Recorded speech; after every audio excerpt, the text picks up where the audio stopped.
Light within my heart, light within my thoughts, light within my words. May one and all and everything, blessed and loved, ever be.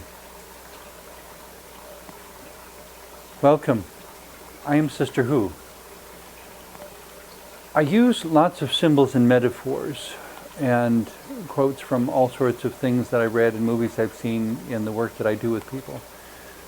Because as you saw in the introduction, the show is all about the questions of life and being willing to wrestle with them. I think it's not so much the answers. To me, answers are like a period on a sentence. It's a point to stop. A question, on the other hand, is a launching pad that can go in any one of a million directions. All sorts of possibilities come up, and we can be so much more than we are now. If we only deal with answers, then we will never know anything more than we already know. And we'll never be anything more than we already are. And what's the point in living if there is no expansion, if there's nothing new, if there's no discovery, if there's no thrill of exhilaration at doing something you've never done before? If there's no mountains left to climb, no rivers left to cross, no new people left to meet, what's the point? What do we do to... I suppose it's kind of trivializing it, and I don't mean to, but what to keep from boring ourselves all eternity? I started out life within a context of the Roman Catholic Church, and I have nothing bad to say about the Roman Catholic Church. I think there was a lot of valuable cultural shaping that happened for me there, and I still am thrilled by thundering pipe organs and vaulted spaces and glorious stained glass windows.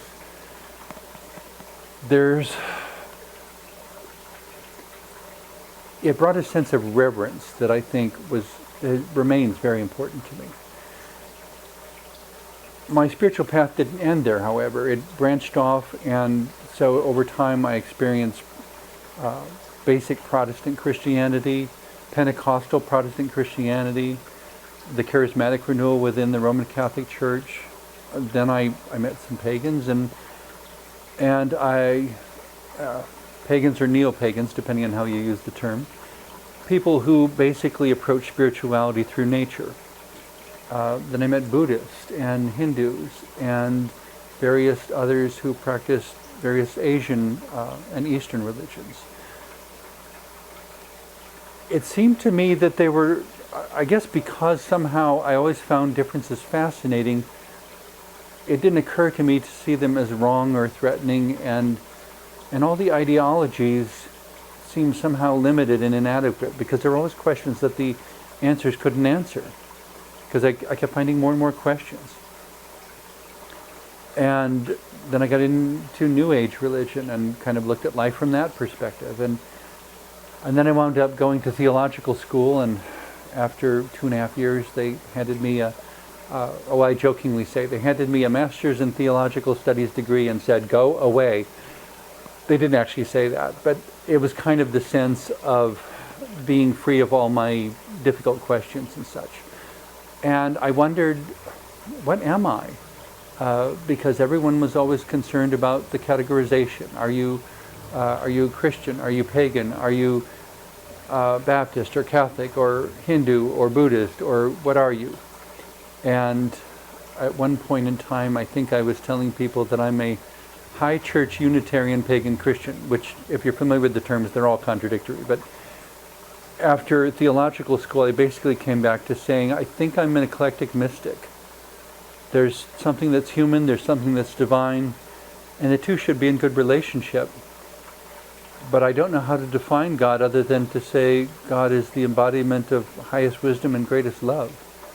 And beyond that, I don't know that it matters, but in reading about mystics throughout human history, it seems to me they had more in common with each other than they had with their own religions, because there have been mystics in every religion. But the three things I noticed they always seem to have in common is that they focused upon the essence more than the form, the question more than the answer, and that in spite of having thereby redefined God as mostly mystery, they had this compelling, intense relationship with God that affected every moment of their lives. They were passionate people about what they believed, but it wasn't the answers they were passionate about. It was the questions they were passionate about. And I found that really resonated with me, that I remain passionate about my questions. And I analyze and evaluate the answers, but I don't stop at the answers. At one point in theological school, it occurred to me, and I started challenging my professors I wasn't meaning to challenge them. I was exasperated with their limited answers. And so I would say to them, if God is no bigger than human theology, God is not big enough to be God. God cannot do all the things that we say God has done if God is no bigger than human theology. It just doesn't add up. Anyway, that was my spiritual path. Whether that has any relevance to yours or not, you decide. In rehashing all of this, though, that's where, as I come back to being Sister Who as a mystic, seeking to serve and nurture spirituality, the relationship each of us has with the non-physical part of ourselves. It seems that's my calling, and I don't say that lightly. I say it because, as Sister Who, I found I've been doing this for over 25 years at this point, and fairly early on I noticed that when I put on the ritual garb and just said an open-ended prayer, may I help someone today or whatever, the most amazing synchronicities would start happening. Things that there's no way I could orchestrate. And putting me in a particular place at a particular time to perform a particular service that I didn't even know was needed. Perhaps the most dramatic example was, which of the two? It's happened so many times. The first dramatic example that I recall was one night when I was putting on face paint and getting ready to make an appearance. I was to go to a particular location to facilitate a drum circle, which, for anyone who doesn't know what a drum circle is, it's essentially a group of people. We have different sorts of hand drums that we play, African drums, Middle Eastern drums, and so forth. Somebody will start playing a basic rhythm, and other people will start playing off of that, accenting it by doing different contrasting rhythms that kind of weave in and out of the main beat. And after a while it creates this totally improvised fabric of sound that creates a sort of meditative or even an altered state of consciousness that a lot of people experience as being very spiritual, but kind of both grounds and lifts a person at the same time. And so we would all play our drums together. Well, I was to facilitate the drum circle, but everything was going wrong with the face paint. I would try to make one line and my hand would jiggle, or the humidity was high and the powder wasn't sticking, or everything was going wrong. It was just so horrible. I was so frustrated. I was just livid. And I almost decided not to go because I was going to be so late. But I ultimately finished the makeup and finished doing all the face paint, put on the costume, got in the car, and started driving to the venue 35 minutes late. And just out loud to no one in particular, I said, what possible reason could there be for all this aggravation? I wasn't expecting an answer. I got to the venue, parked the car, and in the 30 seconds it took to walk to the building, somebody across the street saw me and came running across the street and asked if I would please come say a blessing for the memorial service for his lover who had just died. And I, well, of course I will. And so I went over, and he said, yes, they used to watch me together.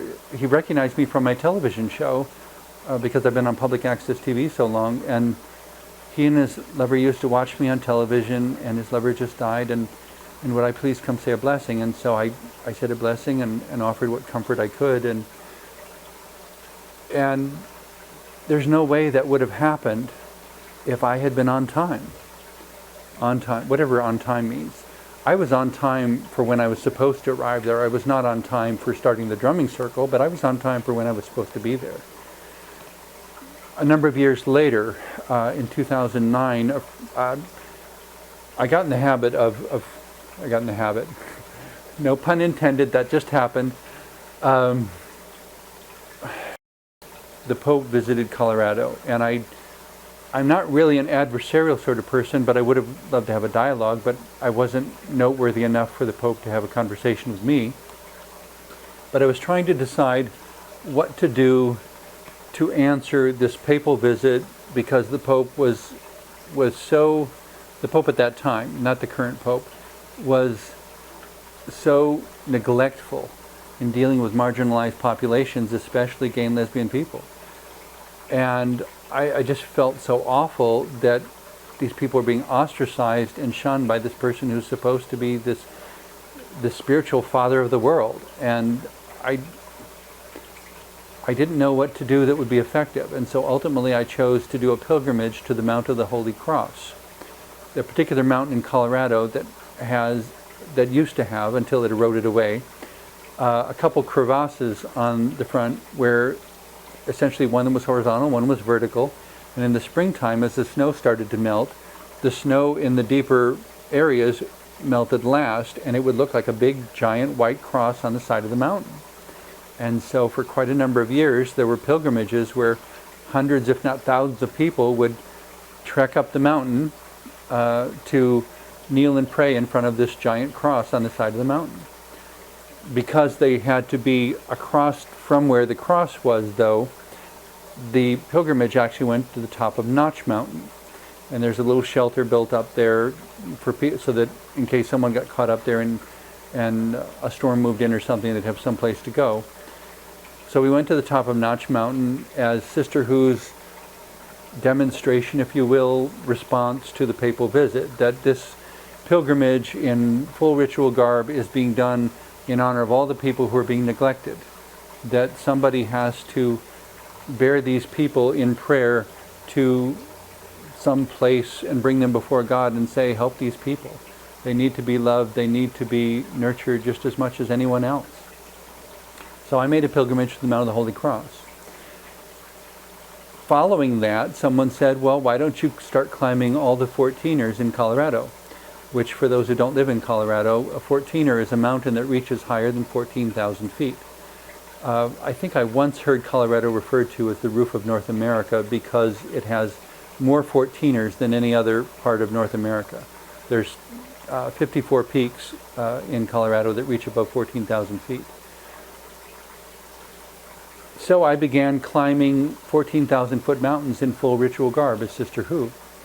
And after a number of years have passed, well, at this point, I have done a total of 15 of those mountains in full costume, or full ritual garb. So if anyone wants to know if you can climb Long's Peak in a full skirt, tell them it's already been done. In any case, what was amazing about these climbs up the mountain each of these 15 mountains was the people I would meet along the trail. I found it on a light note. There was a woman coming down the trail once with this bewildered look on her face, and she said, aren't you the nun I saw on television? And I said, why, yes. How did you find me? Because we were 150 miles out in the wilderness when this happened, and so we had a good conversation. But the second to last mountain I climbed was Mount Sherman, and a friend came along, and we were both from Colorado, so we were acclimated to the high altitude and hiked up at a fairly rapid clip. We passed a group of boys and three men and about 12 young teenage boys along the way. Didn't think anything of it, didn't say anything to them, they didn't say anything to us. Got to the top, and we're talking with another man and woman we met up there, explaining about Sister Who and so forth. And suddenly this man approached, and after we'd taken a couple pictures and things, and said, okay, you've had your fun, could you move off the mountain now so that we could come up? And my friend's mouth dropped open because he couldn't believe the bizarreness of the request. And I said, well, there's plenty of room, come on up. Well, he kept making one excuse after another, and I couldn't really think of any way to answer finally, and so I knew what he was trying to do was get Sister Who off the mountain for whatever homophobic reason, I'm not sure, but so I finally said, I didn't want to become an argumentative presence, so I finally said, well, we'll go over here and eat our lunch, and you do whatever ritual you want to do, and so we went over there, maybe 50, 100 feet away, and it was this group of boys that were up on the summit, and they kind of looked in all directions, and then after about 2 minutes they disappeared. And I think they must have ran all the way down the mountain because we never saw them again for the rest of the day. But finished my lunch, and we had to go back up over the summit to get to the trailhead to hike down again. And which is where my friend kept saying, eat faster, eat faster. But I wasn't trying to cause any problems. I'm there as a resource. So we asked the other couple who were still on summit of mountain what it was about, and it turns out it was some youth group from a conservative church in Kansas. And apparently they wanted to shield their boys from contact with Sister Who, which I found laughable but not surprising, I suppose. But what makes this whole thing so amazing, well, on a serious note, as we were hiking down, I explained to my friend that if gay people are 10% of the population, statistically there is at least one boy in that group who is gay and may or may not know it, but there's an incredibly high suicide rate for young men who grow up in conservative religious environments and find themselves to be gay. I mean, the suicide rate is just very, very high. And so I spent the rest of the hike down praying for whoever that is, somebody be with him and help him, because he needs to find his way to truth within himself. Fast forward 2 years. The following summer, 2010, the weather was so adversarial and other circumstances intervened, and I couldn't find an available effective time to hike a 14er. 2011. I've been watching all summer long. Mount Antero is the one I want to hike next. I've tried twice before and been forced back by a storm each time. So this is the third attempt for Mount Antero all summer long. Finally, the first week of August, we get good weather. And I drive up the night before. I do face paint by flashlight in my car at between 12 and 3 in the morning. Leave the trailhead just before dawn. I don't see anybody on the way up. And I make it to the summit of Mount Antero. I even played my bagpipes for a couple minutes up there. It was wonderful. It was fun. Yes, I did it all by myself, but it was good. It was a good day. So I stand up, I put my backpack on, I get ready to go and turn toward the trail. Anybody want to guess who was coming up the trail at that moment? It was the same group of boys. Stepping onto the summit of Mount Antero is this young man, a couple years older, with this bewildered look on his face, And I just said, you wouldn't happen to have been hiking Mount Sherman 2 years ago? Yes, it was them. 2 years later, different mountain. I was only up there 20 minutes. And here they come. I guess their leaders didn't anticipate Sister Hu being there because they were nowhere to be seen. But, so now they're 14 to 16 years old, hiking up to the mountain by themselves. We had a brief conversation about inclusive spirituality. I didn't want to be overly aggressive about anything. I didn't say anything real radical. It just, God is bigger than human theology. And I gave 3 of them my calling card in case they wanted to contact me later. No one ever has, but it was a friendly conversation. It was it was an opportunity for them to meet and see and speak with and ask whatever question they want of Sister Hu. And then I started toward the trail, and I turned back for a second. I said, God meant this to happen, right? And they just kind of stared, and I shrugged and smiled and headed down. And I don't know what God's going to do with that, or what the long-term effects of that is. I've never heard from them since, but it doesn't mean I never will. But how many ifs do you have to factor in before you say, God meant this to happen?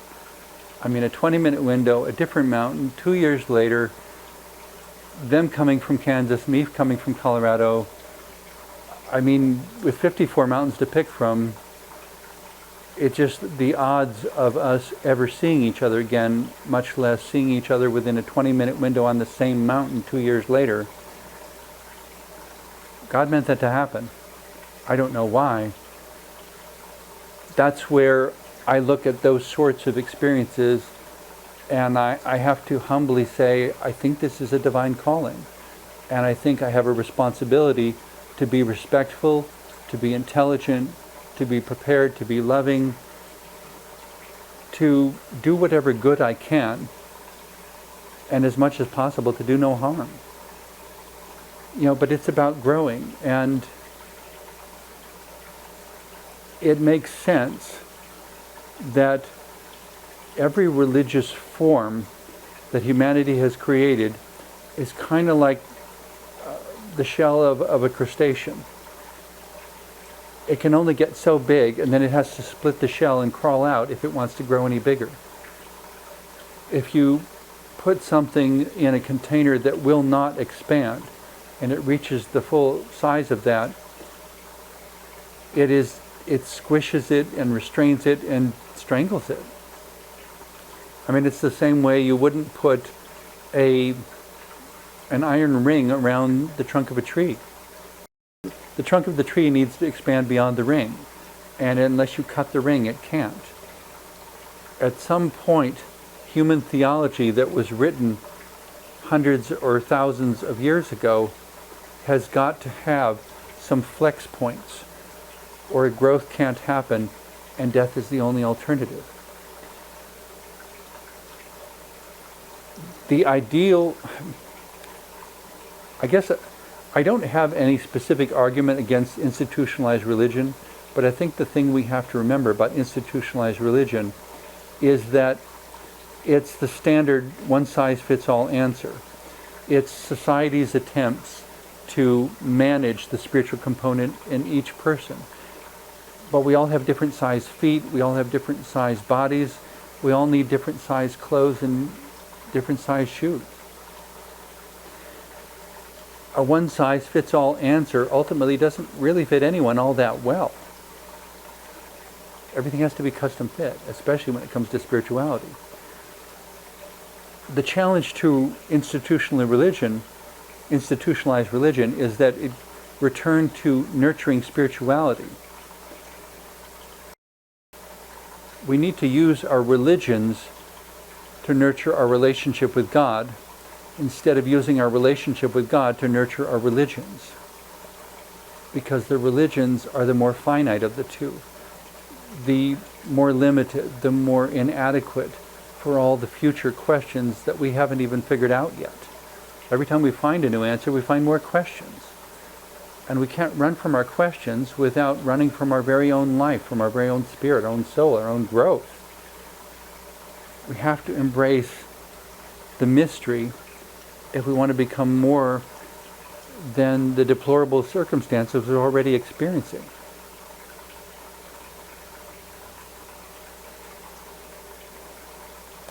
It's not that we need a magic wand to make all deplorable circumstances go away.